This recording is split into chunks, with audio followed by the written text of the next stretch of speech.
আসসালামু আলাইকুম দর্শক, আশা করি সবাই ভালো আছেন। নতুন একটা ভিডিওতে আপনাকে স্বাগতম।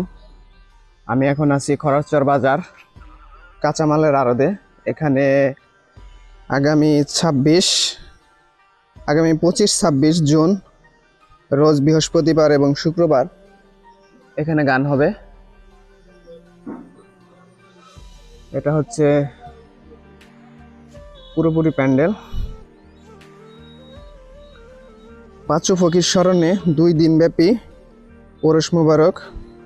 ওরসটি হবে হচ্ছে গিয়া 25 ও 26 জুন রোজ বৃহস্পতিবার ও শুক্রবার। স্থান হচ্ছে লিটন ফকিরের কাঁচামালের আড়ত, খরাচর বাজার, রয়্যাল ধামরাই, ঢাকা। আর প্রথম দিন গান গাবেন হচ্ছে নূর কাজল, দীপ্তি সরকার। এটা হচ্ছে বাউল গান। আর দ্বিতীয় দিনে বাউল গানে হবে জহির পাগলা এবং মুক্তা সরকার। দুজন করে মোট 4 জন 2 দিনে গান গাবেন। এটা হচ্ছে তারই প্যান্ডেল।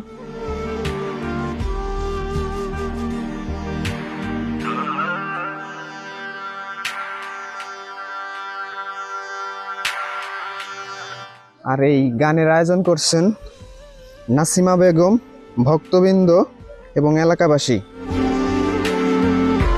এটা হচ্ছে প্যান্ডেলের কাজ আনুমানিক শেষ প্রায়, আর কিছু কাজ বাকি আছে। হয়তোবা আজকে কাজ করলে শেষ হয়ে যাবে।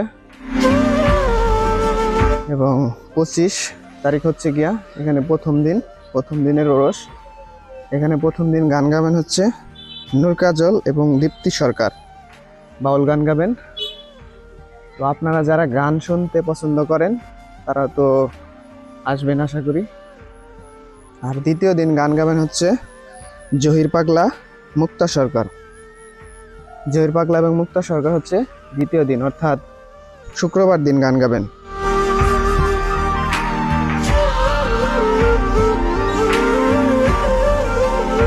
অনেক সুন্দর করে সাজানো হয়েছে, লাইটিং করলে আরো সুন্দর হবে।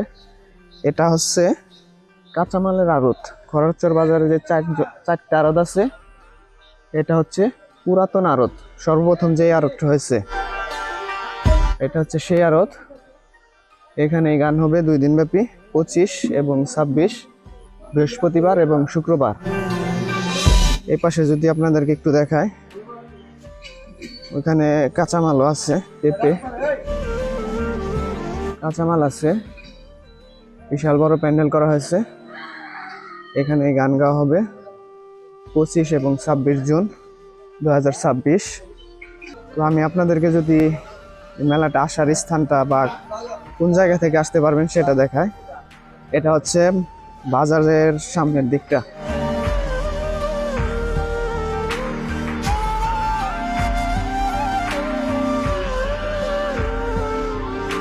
এটা হচ্ছে মেন রাস্তা। এক পাশ দিয়ে গেছে সিঙ্গার, আর এক পাশ দিয়ে গেছে হচ্ছে সাভার। এটা হচ্ছে মেলার গেট। আমি যদি আপনাদেরকে রাস্তায় গিয়ে দেখায়, তাহলে এই যে পাশে গেছে হচ্ছে গিয়া সিঙ্গার, ইসলামপুর, সুয়াপুর, ধামরাই। এ পাশ দিয়ে অর্থাৎ মানিকগঞ্জ থেকে যারা আসবেন সিঙ্গার হয়ে, তারা এই পাশ দিয়ে আসতে পারবেন। আর এটা হচ্ছে সাভারের রাস্তা, সাভার, গাবতলী, হেমায়তপুর থেকে যারা আসবেন এই পাশ দিয়ে। এটা হচ্ছে মেলার গেট, দেখতে পাচ্ছেন, এটা হচ্ছে গেট। আর এই গেট দিয়েই আপনাদের প্রবেশ করতে হবে